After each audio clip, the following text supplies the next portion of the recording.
Good morning and good afternoon, everyone. I'm Ganesh Subramanian, founder and CEO of Stylumia. I hope all of you are keeping very well and staying safe. I welcome you all to this Stylumia webinar on future of fashion design post COVID-19. We have been having a series of talks by CEOs over the last few weeks to talk about their expert views on how any fashion or lifestyle brand or retailer can navigate the COVID challenge and come out resilient and future ready. These are the times to share and collaborate. And this webinar is very special with one of the most important functions in fashion industry, that's design. We have three very experienced fashion leaders, fashion design leaders with us. Let me quickly introduce all of them. We have Kanchana, who's the product head of topwear and tailoring for Jack & Jones in India. And she has over 11 years of design experience, both in retail and export side of the business. Earlier, she worked with Topman, River Island, and Primark. Welcome, Kanchana. Hi, everybody. It's a pleasure to be here. We have Mukta, who is the product head of Only, and she has over 15 years of design experience in the brand space. Earlier, she worked with VF Corporation. Welcome, Mukta, to this panel. Hi, everyone, and thanks, Ganesh, for the introduction, and I'm looking forward to this chat. Our third panelist is Nidhi Kataria. He is product head of Veramoda. She has over 12 years of design experience, and earlier she worked with Landmark Group and Arvind Brands. Welcome, Nidhi, to the panel. Thank you, Ganesh. Hi, everyone. Looking forward to this session. We have overall over close to 40 years of design and product experience with us. Let's make the most out of this time. And I would also like to thank all the attendees. In fact, we had overwhelming response. We had to restrict the number of attendees because we had a restriction of 100. And thank you for everyone here. And those who are not able to make it, we will ensure that a recorded video of this webinar will be shared. The way this panel will go is we will have some topics where I will trigger some of the ideas and we'll have the panelists talk about them, and roughly around 30 odd minutes. And we will have a Q&A after that. And all the attendees can ask questions. You have a Q&A option in your menu. Please type in your question as and when it comes. At the end of the panel, we will go through each one of the questions and try to do justice. In case we are not able to answer any of those questions, we will try and send answers through email response. With that brief introduction, I would like to, request everybody to join me in welcoming all the three panelists. Let's get started.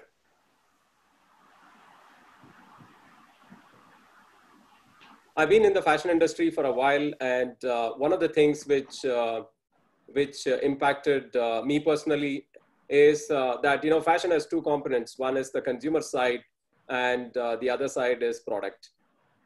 A lot is talked about the consumer side of the business, be it technology adoption, be it the way that we serve the consumer, right? The retail front end, various things which happen, but relatively less is talked about the product side, right? We cannot meet consumer demand without a product which meets the needs of the consumer.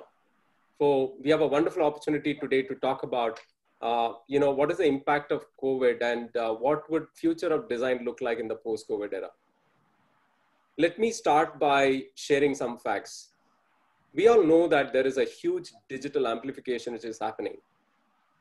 This could also be because physical stores are shut down and people are restricted in their four walls. They are going towards digital and shopping or in social media engaging. Some statistics in US, the online share in fashion categories is touching close to 30%. And in categories like home, it is crossing 50%. Never ever happened in the history of retail business. Consumers come to physical store now with a lot more intent to buy than browse, right? It's very, very important that any brand need to be on top of mind of consumer. And from our Indian subcontinent, We are just few days old. The online channel is opened up for all consumers. We see a huge drift towards top wear. In fact, bottom wear is decimated in the last few days. It's a very small data set. We can't conclude. There is a huge drift towards top wear. Globally, we also see an intent to look for workwear and loungewear, right? And when we did an intensity of search, what people are looking for, you put these two keywords, workwear and loungewear. And workwear and loungewear used to be at this distance, right? One is 4 times. Now, during the COVID period, both of them have merged. The intent to look for loungewear is as much as workwear. That's amazing. With that brief context, I would like to invite the panelists to start their views on, while consumers have changed how they buy, the channel they choose, but there is also a huge change in what consumers will buy. Therefore, your point of view on what consumers are looking for right now. Should I start? Yeah, go ahead, Nidhi. So we know that consumer preferences have changed. We have been reading a lot about it. All of us are experiencing it as well. So people are looking at more of protection and comfort more than anything right now. At this given moment, obviously people are exploring a lot in terms of trends and etc. But then more than anything, right now, protection and comfort is the biggest focus area.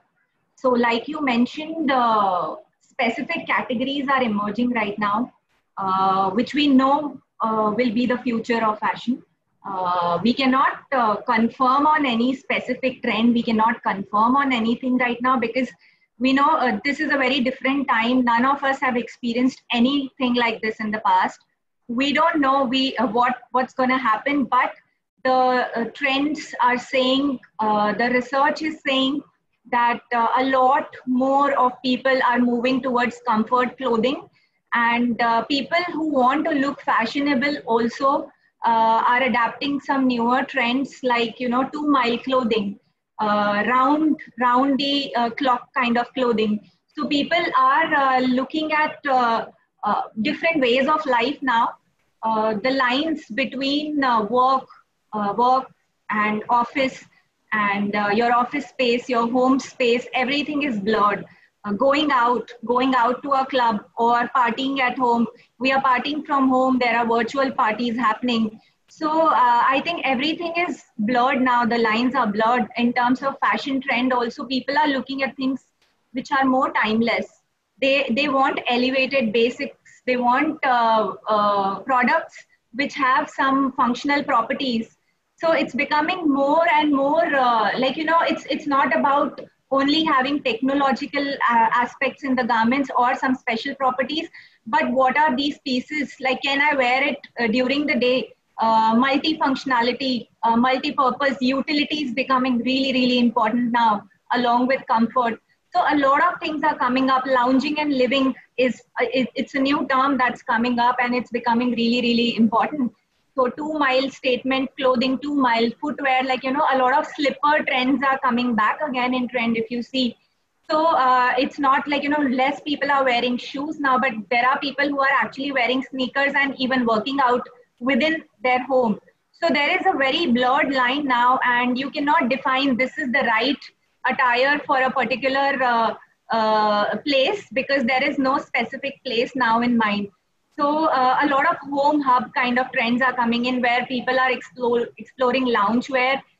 Utility is becoming really important. Protection and comfort is becoming really important. So on the basis of buyers' preferences, on the basis of consumers' preferences, the trends are becoming very different. So as designers, we really need to look at our connections. We really need to reinvent our collections, redesign our collections. A lot of us are looking at reinventing the ways of thinking that we have.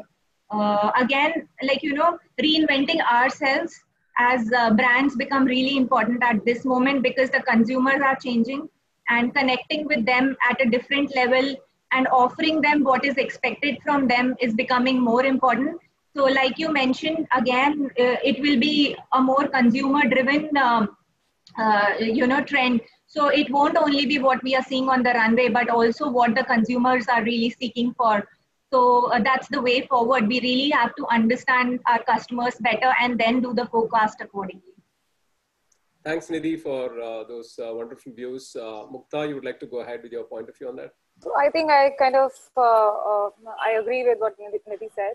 And the fact is that we're living through a moment in history. And, you know, to think that I know my customer right now, it's the most dangerous thing to say, because, you know, people who are going to come out of this crisis, the consumer who's going to come out of this crisis is just going to have very different set of priorities and different worldview, you know, and fashion is largely an emotional purchase. So I think it will become really, really important for us to understand their emotional state, for us to be able to cater to them the right way. So that is one connect I think we will have to sort of explore, whether it's in terms of, you know, engagement through different activities, or just by paying attention to the data, because I think data again gives you a very clear indication as to which direction you should be heading. And especially in the next 6-8 months, if people are spending their money anywhere, I think it will be done with a greater intent. So that data is really going to help us give us a direction as to what are the trends that could, you know, uptrend, and which is the direction that we should be taking. And secondly, you know, since we're talking about loungewear, I think it's purely because, you know, our relation with our homes has completely changed. Yeah, now there are no, you know, there's no demarcation between, say, a school, a home, or gym, or, you know, a nightclub. Everything is happening at home. So I think that is going to play a major role, and that's going to really influence the way we design.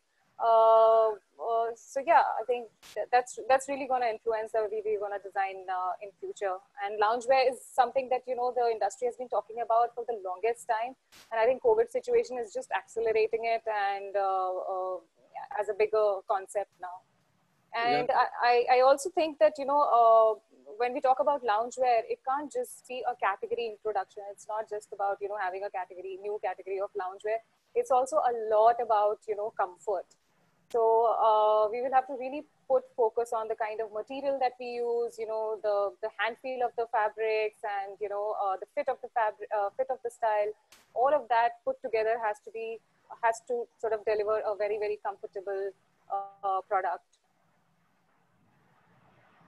Yeah, very interesting, right? We are seeing that the work, play, rest, all the borders are blurring, right? Now, maybe we are moving towards, you know, the old segmentation saying that workwear, active wear, right? Maybe those terminologies itself need to shift, right? Are we moving towards life wear, right? Because all life is coming together, right? Now, I think maybe a rethink here. You know, anything you want to add, Kanchana, here? Yeah, Ganesh. So I would just like to add more to what Mukta and Nidhi were saying about the fact that customer preferences generally tend to change based on where they are, like what their life is at the moment, right? And like you said, lifewear is the apt term for it, because right now we are doing multi-functions in the same zone. Especially when you come to menswear, there has already been a long-term shift towards this kind of athleisure trend, where comfort being the key word, and wellness and almost taking care of yourself being the central theme of any product that you design. And once you come into your home, that's the point where you relax the most, and that's where you let go of the most. So that's the point where you want to be the most comfortable in your clothing. And there is a huge uptake on the word wellness as well, wherein it's about clothing which will not hamper your daily activities, but it will support your daily activities. So fits also are a big part to look into over here, because you have to move away from the traditional slim fitted garments, and you need to go more boxier in the way the silhouettes are, so that there's more ease and comfort of switching from functions within the house. Like you said, life wear, so something you can adapt to when you're working. At the same time, say you layer it off and then it converts into something where you can quickly do a workout at home and then move on to continuing your day. Because the biggest thing that we all have found difficult during the lockdown period is that suddenly we are seeing ourselves fitting into many more roles than we did normally. So this is something which we need to keep in mind when we design. So this is going to be and this is the reason why I think loungewear has become so important now, because loungewear has always been designed with the purpose of comfort. So I feel that comfort becomes a big part of everything that you design. And yeah, I think very clear message. I think very interesting to see how you are able to interpret this change in blurring of the lines between various parts of life into fit, fabric, all the comfort, whether it is slim, it should go loose, etc. I think the trends are now, now based on the consumer conditions post COVID. Interesting. I just want to throw one more statistics and then a thought behind that.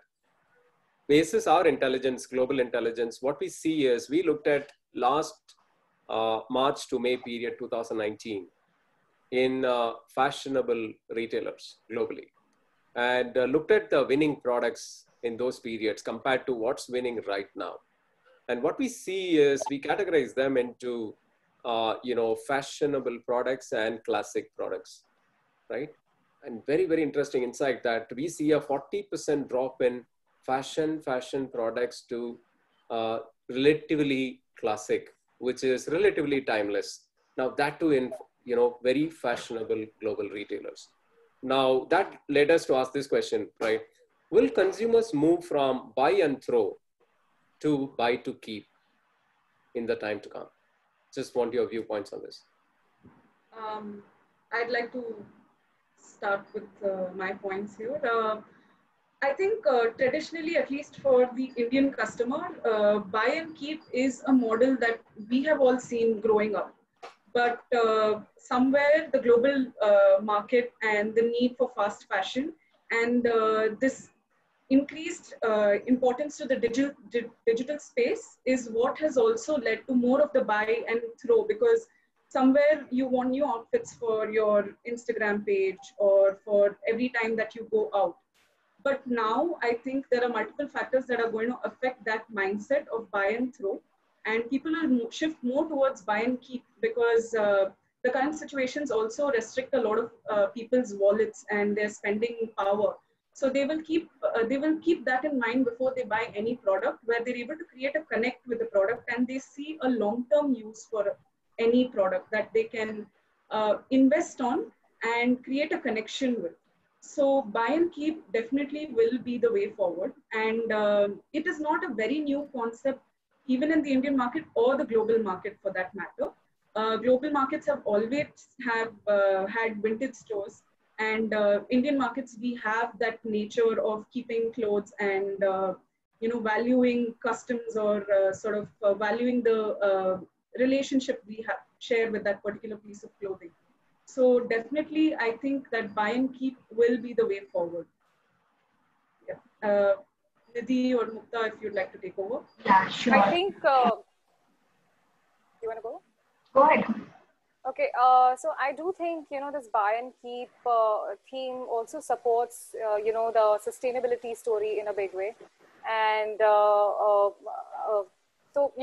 another word that I want to throw in here is trans-seasonal. So products which kind of transcend seasons and are season specific and can be used for a longer period of time are going to become much more important, at least for the next 12 to 18 months. Because people are going to be spending very, very mindfully, where we are talking about saving more money, and fashion is literally like, it's kind of irrelevant right now, when people are actually investing more on essentials.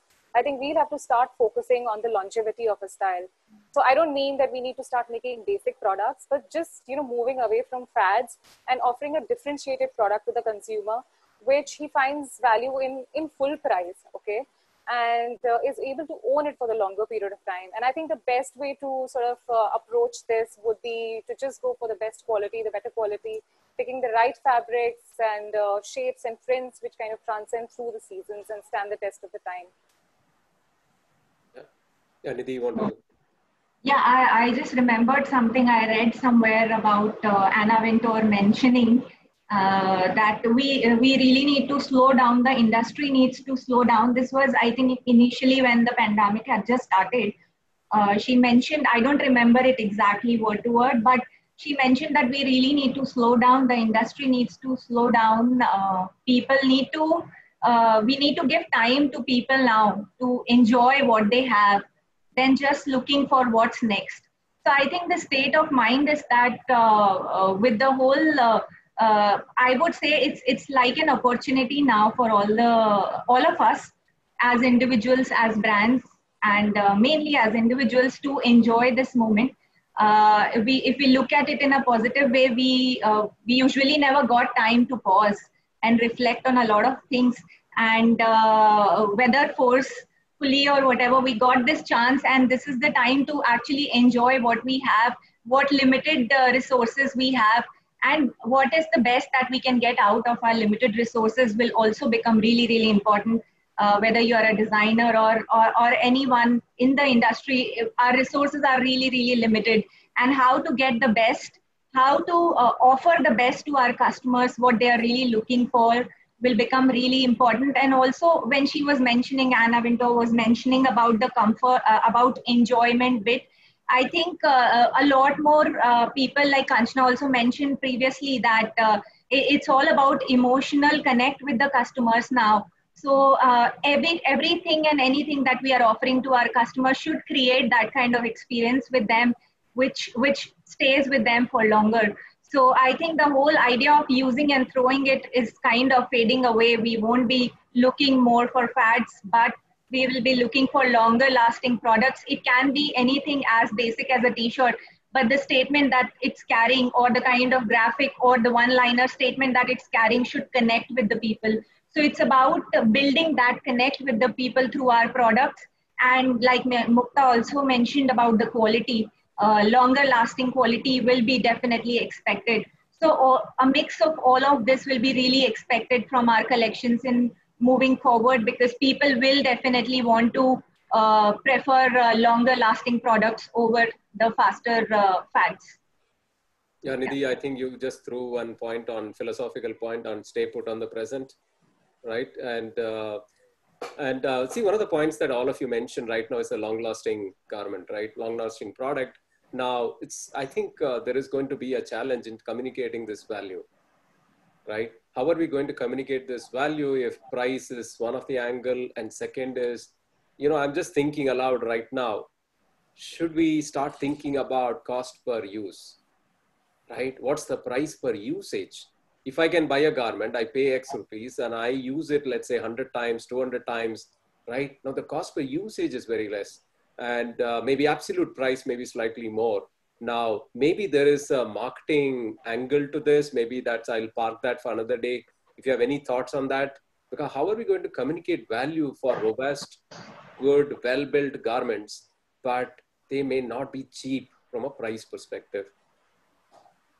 I might not have a direct answer for your question, Ganesh, but I think another big thing that's happening on the side is there are a lot of platforms now where you can sell your clothes that you don't want to wear anymore. So trading your old clothes, I think this started somewhere in, I think America. There was a label called ThreadUp, where they started selling designer clothes, secondhand designer clothes. So the secondhand market somehow is becoming bigger now, not only internationally, but as well as in India. You can see a lot of people digitizing their closets and putting up snaps, if you'd like an OLX platform to sell their clothes. So it doesn't answer your question directly, but what I'm trying to say is that people are finding newer ways to justify any extra buying that they may do, whether it's buying reused product or by buying product which they see they can keep for longer. Then comes the challenge where the brand has to essentially communicate that every product they are developing is developed with a lot of thought and care. And one of the biggest ways to show that would be lesser drops, lesser seasons. And we see that being implemented even in like luxury, as well as now it's going to percolate onto the retail segment as well, where everyone is moving away from this 52 seasons a year to more of conscious limited drops. Hence, I think when we go with more limited products, we have more time to think about a certain product, and then design it and engineering in such a way that it immediately has a lot more value to it. So, yeah. We can't hear you. You're on mute. Yeah, thanks for pointing that out. That's another way of reusing the garments to increase the overall life of the garment. It need not be with one customer, Yeah. right? So that's very interesting. Let me move on to something that which is now widely talked about, and you all belong to a global bestseller group based out of Denmark, and here is a data point for you to reflect on. That we looked at how frequently customers are searching for, or people are searching for, sustainable fashion. Now, this has grown in search intent 500% globally in last 1 year. 500% jump in search, right? And we also look at vegan fashion, another word phrase that's grown by 200 to 300%. We also have seen in the recent past that retailers like Zara and H&M have introduced their sustainable lines. It's just not another set of products. It's a line by itself. It's branded, Join Life by Zara and Conscious by H&M. So I just want you to reflect on saying that how relevant is this for developing markets, and because you're also part of a developed market from a overall company perspective, your perspectives in the coming, let's say, 1 or 2 years on sustainable fashion. I think sustainability, are we talking about in context with COVID or in general? Yeah, but I think we should reflect also on where we stand right now. So we should look at maybe next 1 year as a perspective. It'll be good.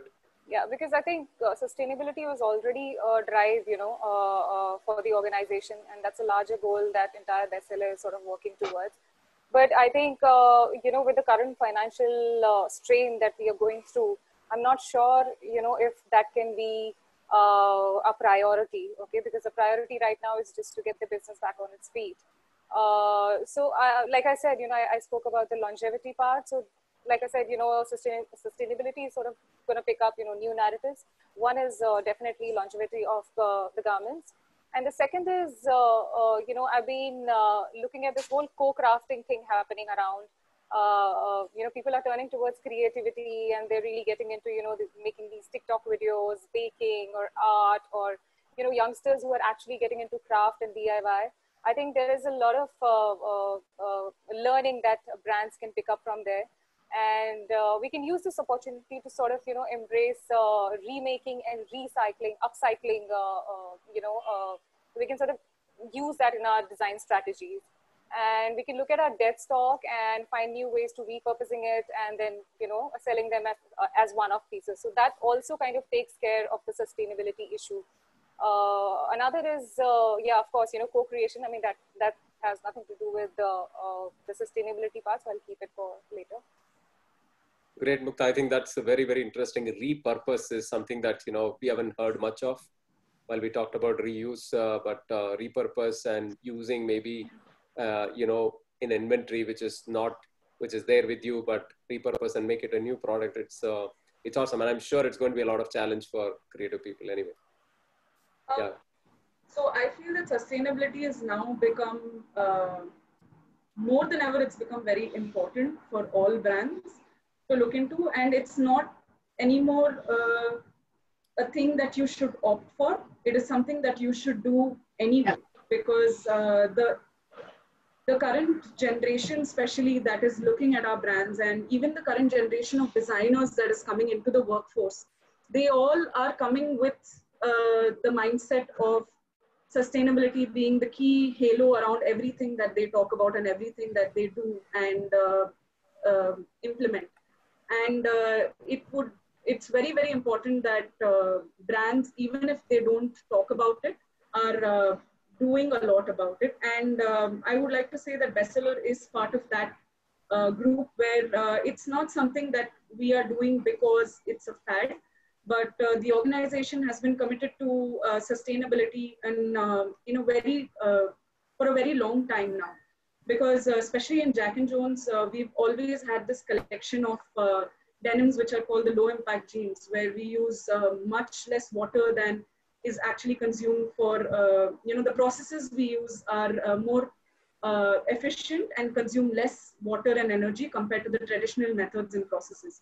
So I think that sustainability, in fact, if anything else, is now reached a point where it's become a mandate more than a requirement, if you would like. So although there is a cost implication, I think brands that are very open about the communication that on what level they are being sustainable and what they mean by sustainable, for what it means to them, are the brands that will be valued, because the customer is also keeping a huge eye on what communication the brands are having in terms of sustainability.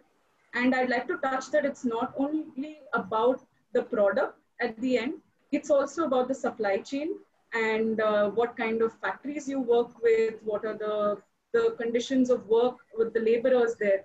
So sustainability overarches the whole industry and not only just the product aspect of it.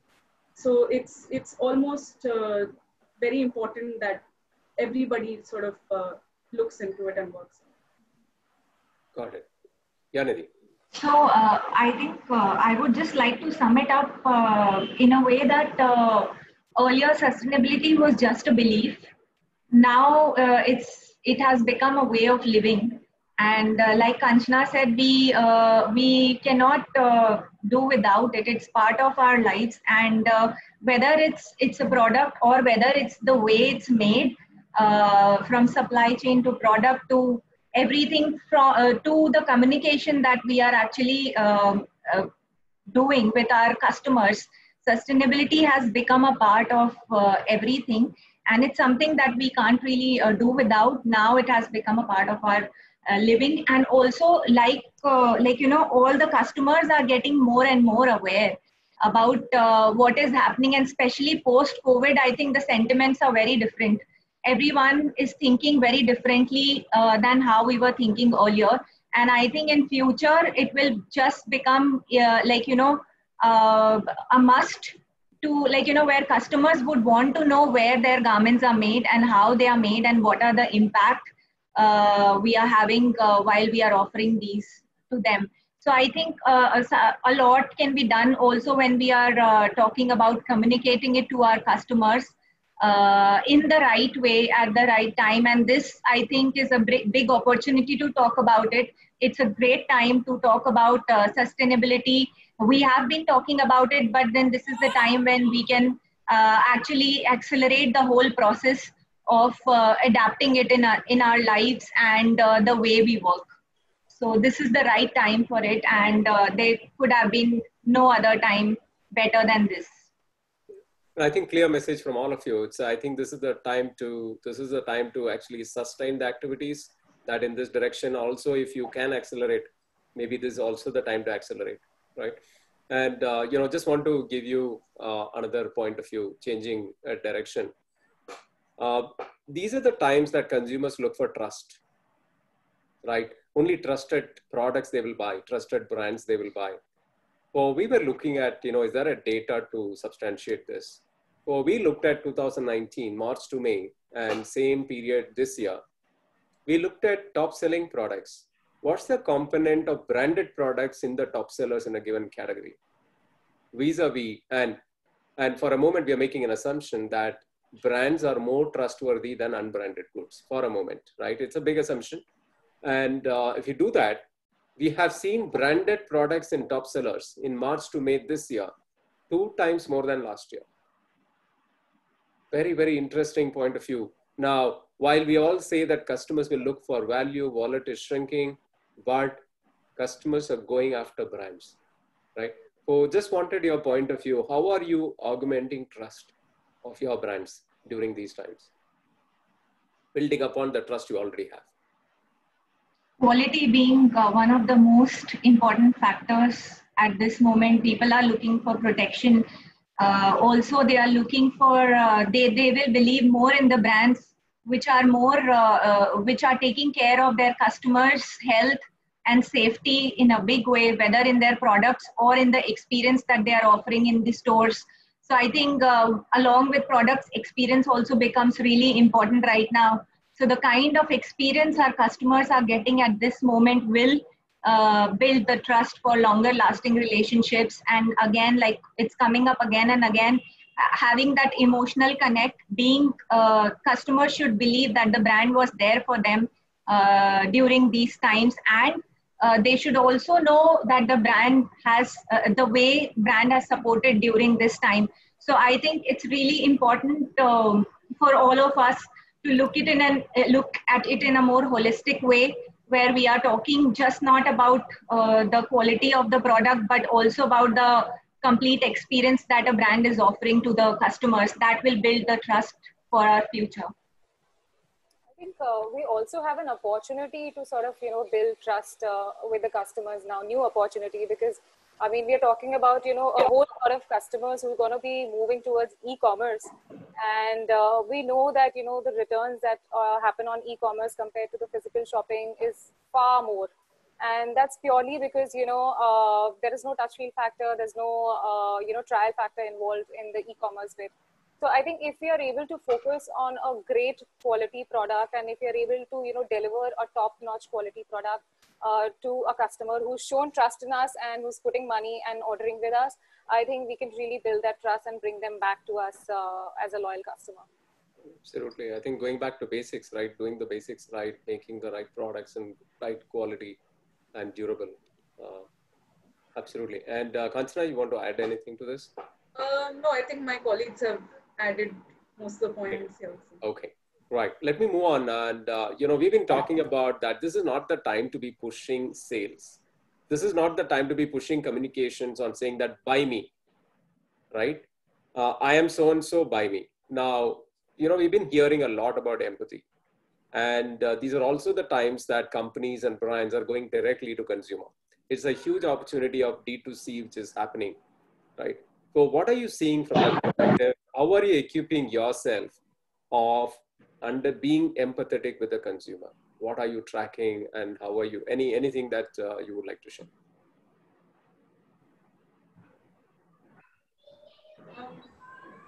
Understanding the customers right now, and what is it that they are really looking for, and connecting. So I'll feel that there is no physical connection at all. We are not in the stores. We don't meet them.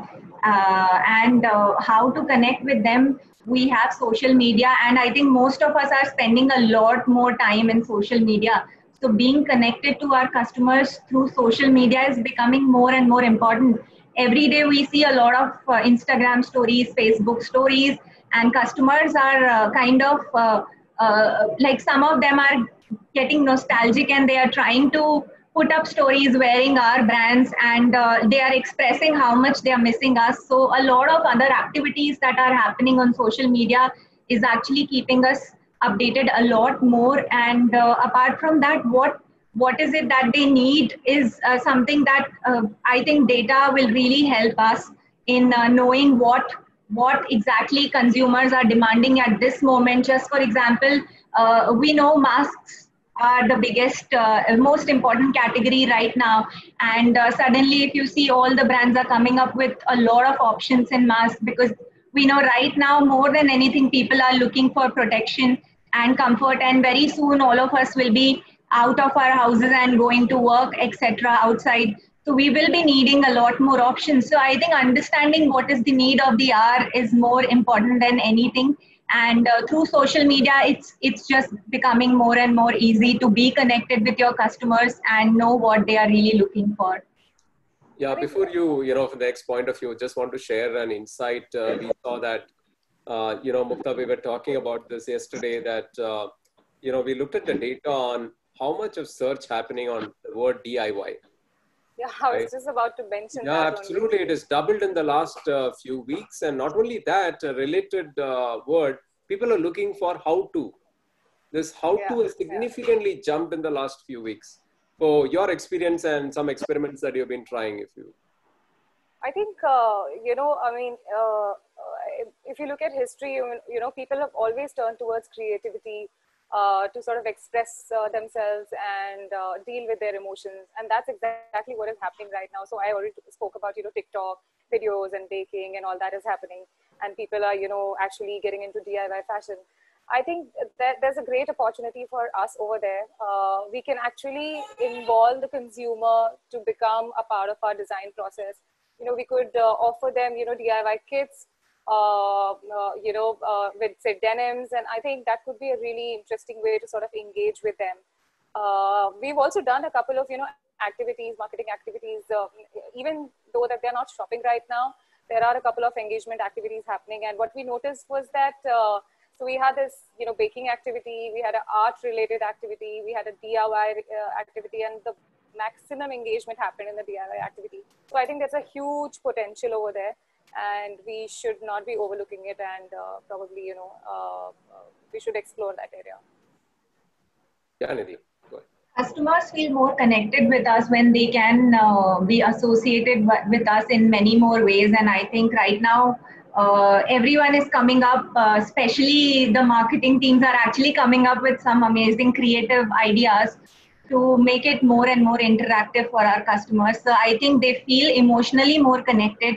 And when we are talking about things like empathizing with our customers, etc., I think it's also the way we are building the whole connect with them through social media is becoming more and more important. So yeah, their engagement will definitely help us in building that trust and that emotional connect for future in a big way. Yeah, Kanchan. So I'd just like to add that building trust during this period has been the most important thing for all brands, I think, because obviously with the physical restrictions of not being able to deliver products, a lot of focus goes on the marketing activities like both Mukta and Nidhi have mentioned. And although the fashion industry is always looked at as an industry that can be a bit wasteful, it is also the same industry that has come to the rescue, and a lot of big brands and big luxury houses and small brands have all pitched in their own ways to, make masks, and even manufacturing houses have started supplying masks and PPE suits.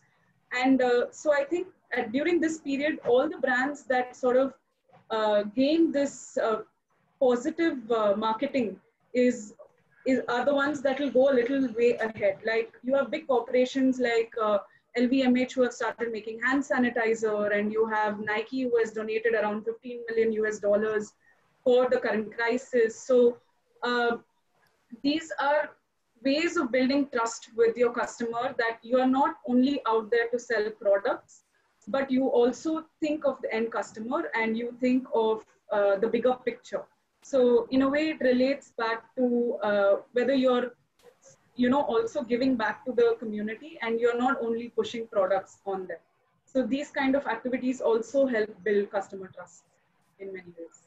Yeah, that puts us in a right context, for the next question. Before I do that, this is an announcement for all the attendees. This is the time for you to ask all the questions. If you can just type in on your chat box so that we can take up the questions. We have maybe 1 or 2 interventions with the panelists, and after that, we'll pick up your questions. Yeah, so the next one I wanted to touch upon is, all this leads to now, bigger question. Should brands be focusing on ethics? What should be the balance between ethics versus aesthetics?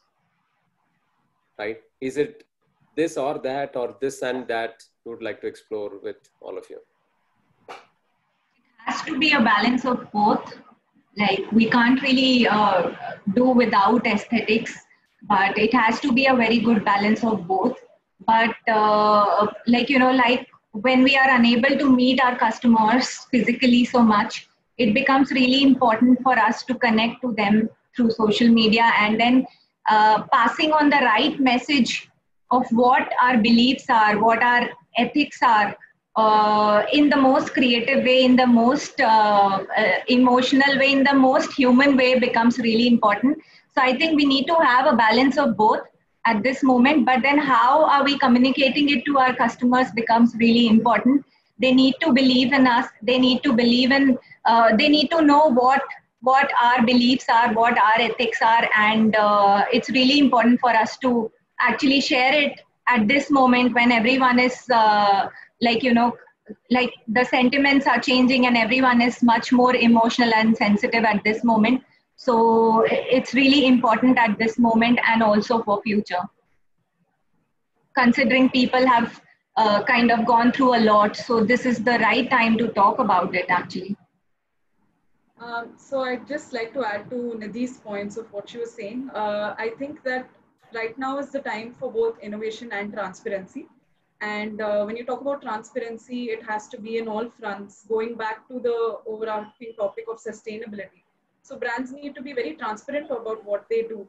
And that involves ethics as a big part of it. Like you need to be an ethical body, and like you need to have the right ways of working.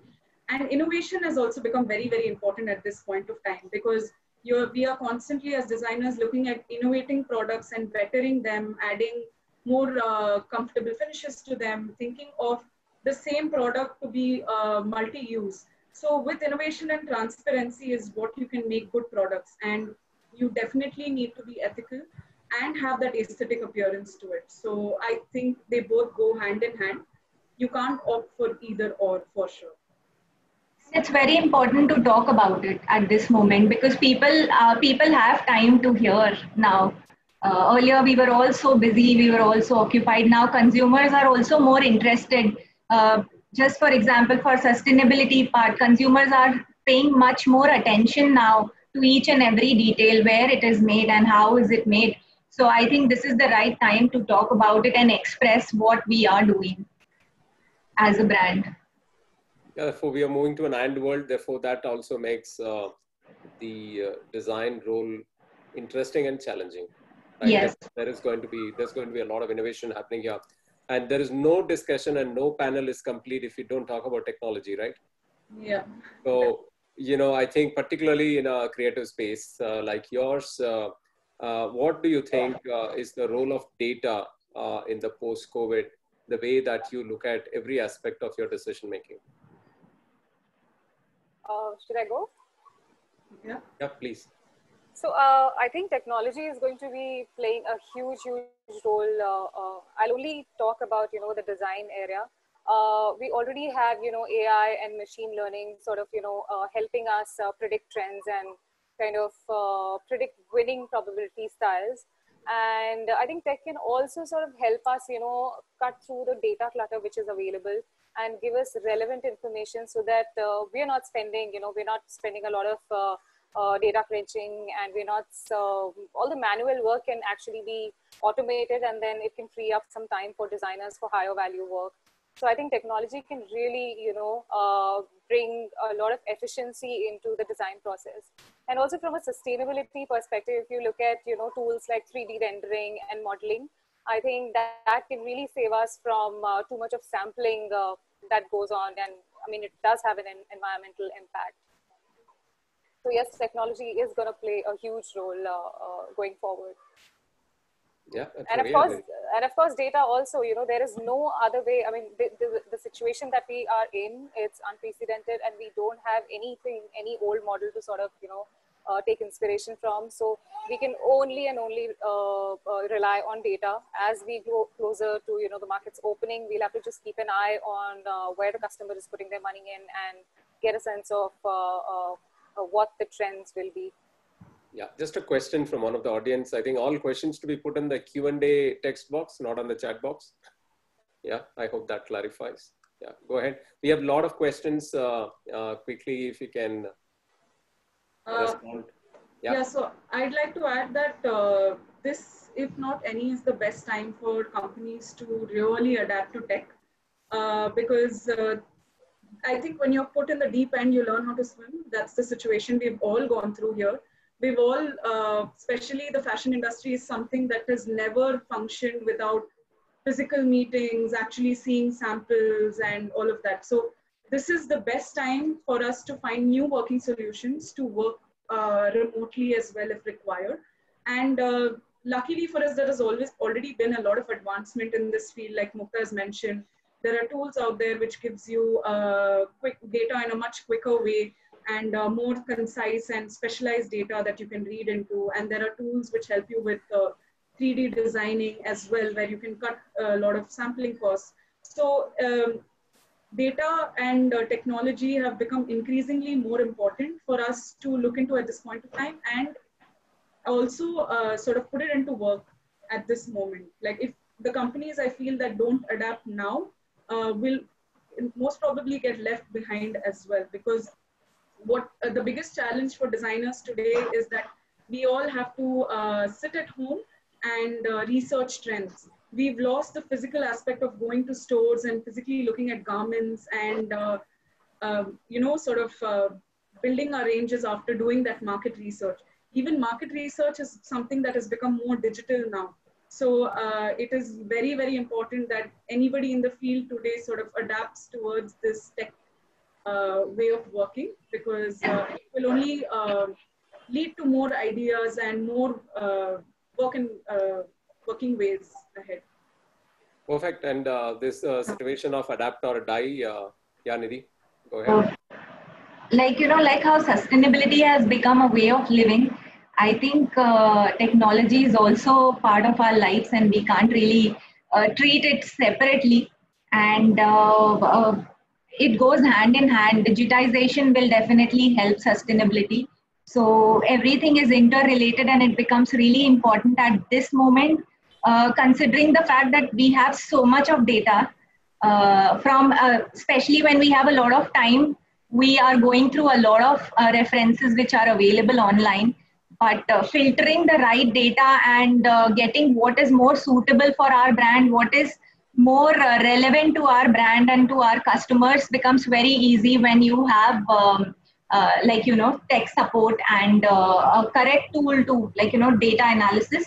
So I think filtering the data in the right way becomes more important, because right now we have a lot of resources, we have a lot of information, but what is it that we can really use from existing information is something that needs a lot of tech support. So I think that is where sustainability, technology, digitization, everything goes hand in hand, and we can't really, they are all part of our lives now, and we can't do without it. Wonderful. Thanks for very practical viewpoints and what you think would be relevant in the time to come. I would like to jump on to questions. There are a fair amount of questions next, maybe 7-8 minutes before we wrap up. Let me just pick them in the order we have received. There's a question from Mayankini Bose. Anybody who wants to answer, please raise your hand. And in case I'm picking up, I'll share with you. We see a trend in loungewear and comfort wear right now, but is this trend temporary, and will it be replaced by workwear soon once the offices resume in next few months? I can answer that. I don't think this is a temporary trend. I think it's here to stay. I think workwear also somewhere will get influenced by these loungewear trends, so to speak, because as you know, that a lot of IT companies have already told their majority of their employees to work from home for a year, for 2 years to come. So your definition of workwear also is changing at the same time when loungewear is becoming important. So I don't think loungewear is or comfort wear is a fad. It's here to stay for sure. And yeah. Can I add to it? Yeah, we have lots of questions. I think. Yeah, go ahead, Mukta. So I do think, when you do something, I mean, I was just hearing somebody today, and they said, when you do something for, say, 90 days, it becomes a habit. And here we are talking about, say, 12 months. So just imagine, if we are sort of made to work from home and work with the current lifestyle, and then we have this affinity towards loungewear. I mean, the habits and the behavior is definitely going to change after 12 months. So this trend is not like a short-term trend. It is going to be a long-term trend. And in fact, we should be looking at, hybrid collections, loungewear details, which are extending into, say, categories like formal wear, tailoring and pants and denim. So I think that way we should be addressing it. So we're not saying that workwear is completely going to go out, but there'll be a lot of elements that we could pick up from, say, loungewear and incorporate into, these lines. Yeah, my 2 bits to this is that I think constantly watch data, what's happening, and keep responding to what the market says is something that just want to add. The next question is, are you planning to use antimicrobial, antibacterial treated fabrics for casual dresses considering COVID-19?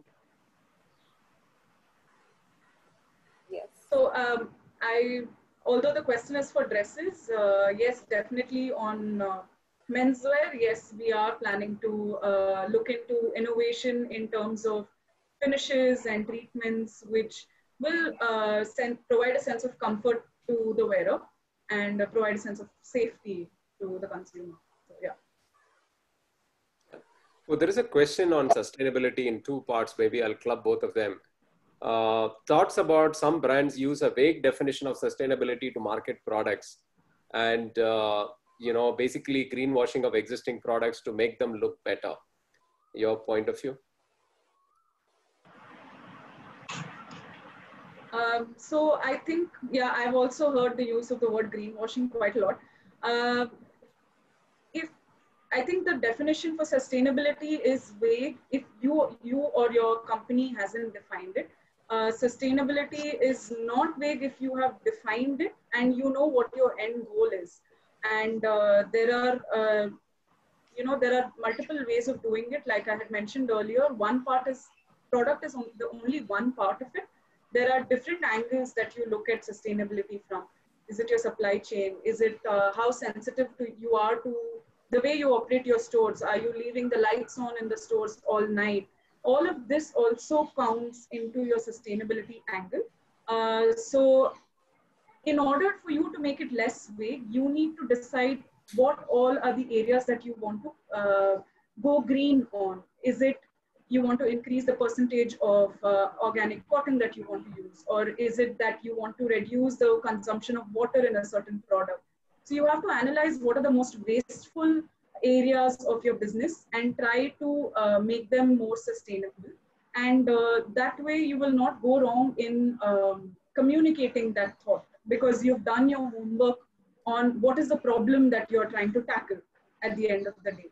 So it's important to do your homework on what sustainability means to you and your brand and your ecosystem and attack it accordingly. Also, communicating it in the right way becomes really, really important. What you are actually believing in and what you are telling your customers become really important for the brands. Absolutely. I think the point is a holistic sustainability activity, just not in one area. The next question is, post-COVID, do you see buying cycle changing? Any thoughts of using antibacterial? I think we covered about, and flash buying still will be the key to success. I think we addressed it in some form, saying that, there will be fewer seasons, right? And fewer drops compared to before is what we mentioned. Maybe you want to add, what do you mean by flash buying? Do you see flash buying as need in the time to come? So I think, yeah, go ahead. So I'll just address the first part where they're talking about whether we need seasons or not. I think trans-seasonal that we spoke about is going to be a big theme. I think our country weather system kind of supports that. Almost for 9 to 10 months we have summer. So it's only very very few months which are actually heavy winter. So I think that's the way to look at it. We don't need to really have separate collections for say autumn, winter, or spring, summer. I mean, they should sort of transit through months, and we should be able to use them throughout the year. Unless they are very festival specific collections that we're looking at. Maybe I think in the season as a word from the dictionary is going to have a revisit. Yes. Right. And in fact, a lot of brands, like at least I can talk about Bestseller, that we work on a monthly calendar, and traditionally, if you look at the domestic market, there are a lot of brands who are still working with this two season format. So I think the way forward is to sort of work as close to the season as possible.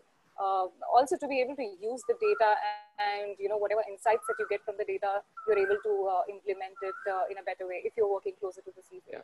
We'll pick maybe two more questions. I just want to, and rest of the questions we will answer to the attendees separately.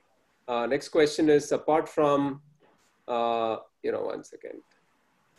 Yeah, apart from loungewear category, which other category has more chance to perform post-COVID? Activewear is touted as one of the uptrending categories. The number of people who have started working out within their home space has jumped phenomenally. Even the people who were not going to gym and working out, I think they have also been inspired to sort of take up some sort of physical activity within their homes. So activewear is definitely one area which I feel might pick up.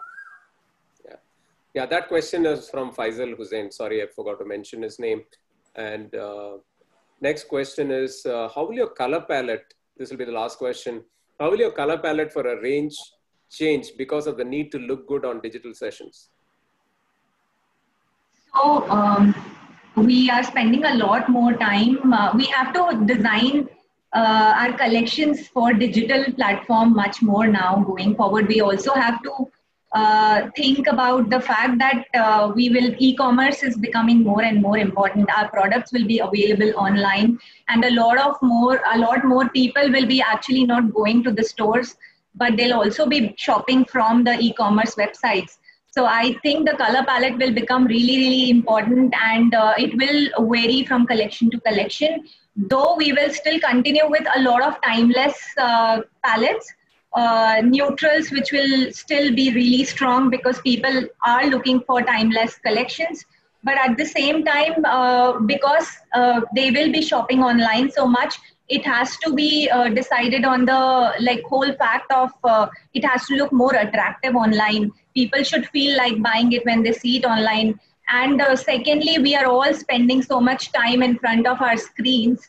So the kind of light that the screen reflects, it looks very, very different as compared to how we really dress up otherwise generally. So the whole way of dressing will also change. So we'll have to relook at the color palettes again when we are talking about working on loungewear collections or capsule collections in the coming few months especially. Yeah, there is another question related, maybe we can answer that, which is about what kind of prints will do well post-COVID in this kind of scenario. I think it's almost the same what Nidhi said.